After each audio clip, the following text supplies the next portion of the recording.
ಸ್ವಾಗತ ಸ್ನೇಹಿತರೆ. ಇಂದಿನ ಸಂಚಿಕೆಯಲ್ಲಿ ಆಣಿ ಅಂದರೆ ಇಂಗ್ಲೀಷಲ್ಲಿ ಅದನ್ನು ಕಾರ್ನ್ಸ್ ಅಂತಾರೆ. ಈ ಆಣಿ ಹೇಗೆ ಬರ್ತದೆ ಮತ್ತು ಈ ಆಣಿಯಿಂದ ಸಂಪೂರ್ಣವಾಗಿ ಪರಿಹಾರ ಪಡೆಯಲು ಏನು ಮಾಡಬೇಕು ಅಂತ ಈ ವಿಡಿಯೋಲಿ ತಿಳಿಸ್ತೀನಿ. ದಯವಿಟ್ಟು ವಿಡಿಯೋನ ಪೂರ್ತಿ ನೋಡಿ, ಅವೆಲ್ಲ ನಿಮ್ಗೆ ಅರ್ಥ ಆಗುತ್ತೆ ಮತ್ತು ಅದನ್ನು ಮಾಡಿದ್ರೇ ನಿಮ್ಗೆ ಗುಣ ಆಗೋದು. ಅದಕ್ಕೆ ಮುಂಚೆಯಾಗಿ ಯಾರು ಸಬ್ಸ್ಕ್ರೈಬ್ ಮಾಡಿಲ್ಲ ನನ್ನ ಚಾನಲ್ಗೆ ಮೊದಲು ಸಬ್ಸ್ಕ್ರೈಬ್ ಮಾಡಿ, ನನಗೆ ಪ್ರೋತ್ಸಾಹ ಸಿಗುತ್ತೆ. ನಿಮ್ಮ ಬೆಂಬಲ ನನಗೆ ಬೇಕು.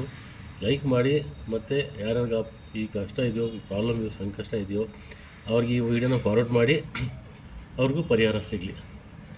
ಈ ಬರೀ ಕಾಲಲ್ಲಿ ನಡೆಯೋರು, ಕಲ್ಲು ಮಣ್ಣು ಪ್ರದೇಶದಲ್ಲಿ, ಈ ಮುಳ್ಳಿನ ಪ್ರದೇಶದಲ್ಲಿ ನಡೆಯೋರಿಗೆ ಸಾಮಾನ್ಯವಾಗಿ ಈ ಆಣಿ ಬರ್ತದೆ. ಇಲ್ಲಾಂದರೆ ನಿಮ್ಮ ಪಾದರಕ್ಷೆಗಳು, ಶೂಸ್ ಏನಂತೀರಿ, ಅದರ ಮತ್ತು ಕ್ವಾಲಿಟಿ ಕಳಪೆ ಇದ್ರೂ ಆಗುತ್ತೆ. ಸಾಕ್ಸ್ ಹಾಕಲ್ಲ, ಬಿಸಿ ಜಾಗದಲ್ಲಿ ಕೆಲಸ ಮಾಡ್ತಾರೆ, ತುಂಬ ಜಾಸ್ತಿ ಉಷ್ಣಾಂಶ ಟೆಂಪ್ರೇಚರ್ ಇರೋ ಫ್ಯಾಕ್ಟ್ರಿಲಿ ಕೆಲಸ ಮಾಡ್ತಾರೆ, ಅಂಥವ್ರಿಗೆ ಈ ಆಣಿ ಸಾಮಾನ್ಯವಾಗಿ ಬರ್ತದೆ. ಕೆಲವೊಬ್ಬರಿಗೆ ಇದು ಕೈಯಲ್ಲೂ ಕಂಡು ಬರುತ್ತೆ ಚಿಕ್ಕದಾಗಿ. ಇದು ಹೆಂಗಿರ್ತದೆ ಅಂದರೆ ಗುಳ್ಳೆ ಥರ ಇರ್ತದೆ. ಆ ಗುಳ್ಳೆಯಲ್ಲಿ ಪಸ್ಸು ಏನಿರಲ್ಲ, ಈ ಚರ್ಮನೇ ಅದನ್ನು ಆಣಿ ಗುಳ್ಳೆ ಥರ ಕಾಣಿಸುತ್ತೆ ನಿಮಗೆ. ಅದು ತುಂಬ ಜಾಸ್ತಿ ಆದಾಗ ನೋವು ತುಂಬ ಜಾಸ್ತಿ ಆಗುತ್ತೆ. ಇದನ್ನು ಕಂಪ್ಲೀಟಾಗಿ ಪರಿಹಾರ ಹೆಂಗೆ ತೊಗೋಬೇಕು ಅಂದರೆ, ನೀವು ಬೆಳಗಿನ ಜಾವ ಖಾಲಿ ಹೊಟ್ಟೆಯಲ್ಲಿ ಕಾಳುಮೆಣಸು, ಒಂದು 10 ಕಾಳುಮೆಣಸನ್ನ ಕುಟ್ಕೊಂಡು, ಒಂದು ಈರುಳ್ಳಿ ರಸ ತೆಗೆದು ಅದರಲ್ಲಿ ಸ್ವಲ್ಪ ಪಿಂಕ್ ಸಾಲ್ಟ್ ಒಂದು 2 ಪಿಂಚ್ ಹಾಕಿ ಬಿಸಿ ನೀರಲ್ಲಿ ಹಾಕ್ಕೊಂಡು ನೀವು ಇದನ್ನು ಕುಡಿಬೇಕು ಬೆಳಿಗ್ಗೆ ಖಾಲಿ ಹೊಟ್ಟೆ ಮತ್ತು ರಾತ್ರಿ ಮಲ್ಗೋಮನ್ನ. ಮೊದಲನೇ ವಿಧಾನ.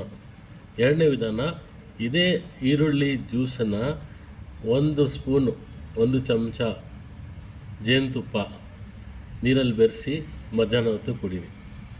ಮಧ್ಯಾಹ್ನದ ಹೊತ್ತು. ಮತ್ತು ಇದೇ ರಸ ಇದೆಲ್ಲ, ಈರುಳ್ಳಿಯ ಜಜ್ಜಿ ರಸ ತೆಗೆದು ಮಿಕ್ಕಿ ಈರುಳ್ಳಿ ಇರ್ತದಲ್ಲ, ಅದರಲ್ಲಿ ಜೇನುತುಪ್ಪ ಮತ್ತು ಮೆಣಸು ಮತ್ತು ಆಲೋವೆರಾ ಮಿಕ್ಸ್ ಮಾಡಿ ಪೇಸ್ಟ್ ಥರ ಮಾಡಿ ಪಾದಾಗೆ ಹಚ್ಚಿ ಬಟ್ಟೆ ಕಟ್ಬಿಡಿ. ಮತ್ತು ವಾರದಲ್ಲಿ 3 ದಿವಸ ಏನು ಮಾಡಬೇಕಂದ್ರೆ, ನೀವು ಈ ಗೋಡಂಬಿ ಬೀಜ ತೊಗೊಂಡು ಅದನ್ನು ಸುಡಬೇಕು. ಆ ಸುಡ್ತಾ ಇರಬೇಕಾದ್ರೆ ಅದರಲ್ಲಿ ಒಂಥರ ಆಯಿಲ್ ಥರ ಬರ್ತದೆ, ಎಣ್ಣೆ ಥರ ಬರ್ತದೆ. ಆ ಎಣ್ಣೆನೂ ಹಚ್ಚಿಬಿಟ್ಟು ಗಾಳೀಲಿ ಬಿಡಿ.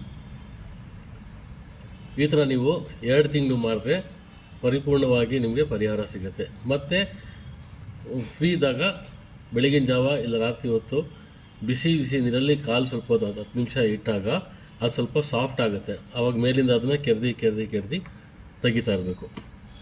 ಆವಾಗ ನೀವು ಅದನ್ನ ಲೇಪನ ಮಾಡ್ಬೋದು, ನೀವು ಪೇಸ್ಟ್ ಮಾಡಿಕೊಂಡು. ಈ ಒಂದು ಮದ್ದನ್ನು ಮಾಡಿ ನೋಡಿ, ನಿಮಗೆ ಪರಿಪೂರ್ಣವಾಗಿ ಸಂಪೂರ್ಣವಾಗಿ ನಿಮಗೆ ಸಿಗುತ್ತೆ, ರಿಲೀಫ್ ಸಿಗುತ್ತೆ ನಿಮಗೆ. ಇದನ್ನು ಮಾಡಿ ನೋಡಿ ಫ್ರೆಂಡ್ಸ್. ಧನ್ಯವಾದ. ಇದ್ರ ಬಗ್ಗೆ ನಾನು ಇನ್ನೂ ಬೇರೆ ಮಾಹಿತಿ, ಇನ್ನೊಂದು ಮನೆ ಮದ್ದಿದೆ ಇದೆ ಆಣಿಗೆ, ಅದು ನಿಮಗೆ ನೆಕ್ಸ್ಟ್ ವೀಡಿಯೋಲಿ ನಾನು ಮಾಡಿ ತಿಳಿಸ್ತೀನಿ. ಆದರೂ ಮತ್ತೆ ರಿಕ್ವೆಸ್ಟ್ ಮಾಡ್ತೀನಿ, ನನ್ನ ವಿಡಿಯೋ ಸಬ್ಸ್ಕ್ರೈಬ್ ಯಾರು ಮಾಡಿಲ್ಲೋ ಮಾಡಿ, ವಿಡಿಯೋ ಇಷ್ಟ ಆಗಿರೋ ಲೈಕ್ ಮಾಡಿ ಮತ್ತು ಬೇರೆಯವ್ರಿಗೆ ಫಾರ್ವರ್ಡು ಮಾಡಿ. ಧನ್ಯವಾದಗಳು ಫ್ರೆಂಡ್ಸ್.